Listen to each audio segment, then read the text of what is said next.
Simple question. Does the Bible have authority over the Constitution? He said that's a simple question. I That know. is not a simple question I by say any stretch of the imagination. a simply worded question. How's that?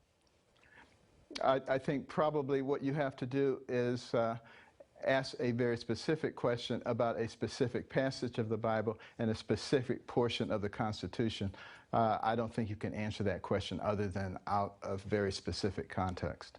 Carson clarified his comments yesterday, saying in an interview, quote, Muslims feel that their religion is very much a part of your public life and what you do as a public official, and that's inconsistent with our principles. We have to stop listening to these people who tell us that we cannot talk about God, we cannot talk about our faith. Every coin in our pocket, every bill in our wallet says, in God we trust, but we're not supposed to talk about it. What in the world is that? In medicine, we call it schizophrenia, a form of craziness. So do you believe that Islam is consistent with the Constitution? No, I don't. I do not. I would not advocate that we put a Muslim in charge of this nation. I absolutely would not agree with that. He said that's a simple question. He said that's a simple question. You know, recently it's a big controversy. You see Ben Carson, he made the statements about really derogatory towards Islam and Muslims. And we did a show actually, and we asked him to comment about the Christian Sharia. Right? And now when he was actually asked... Simple question. Does the Bible have authority over the Constitution? Regarding the Bible and the Constitution, it seemed like a difficult question for him to answer. What would you say on this?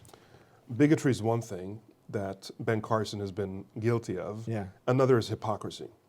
In this instance, he was asked a simple question. It was, in fact, a simple question. Very simple, yeah. And he said, this is not such a simple question. That's because he's a hypocrite. That's because he believes his religion can, should, may trump the Constitution when he deems fit. And many who support him believe like him. And then they turn around and accuse Muslims and Islam of being a threat to the Constitution with Sharia. That's in fact not at all true. First of all, Muslims in this country are 2 million people according to some polls, 6 to 7 million according to others. We're talking with his group of people, 50 to 60 million, you know, evangelicals, right-wing Christians, etc., who believe in the Bible trumping the Constitution. Now, when you look at the Muslim community, that's not the direction we're going.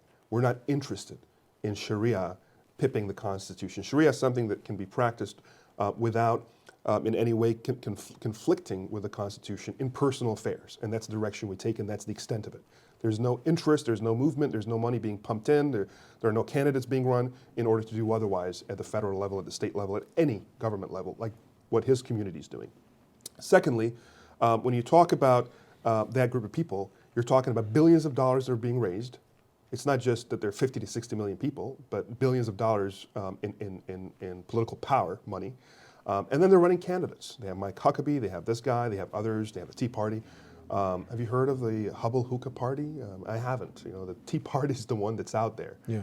Muslims aren't putting together, you know, a massive movement to put the Quran above the Constitution the way that group of people are doing with the Bible to pip the Constitution. So he's a hypocrite in that sense. And oftentimes you see this Sharia scare as being nothing more than mirrors and smoke screens to sort of deflect attention and point at someone else. This is projection, and say their religion is going to threaten our Constitution, whereas that's exactly what the evangelical right-wing Christian movements in this country and their candidates and their super PACs and their websites and their blogs and their TV stations on cable, AM radio, etc., are essentially out to do.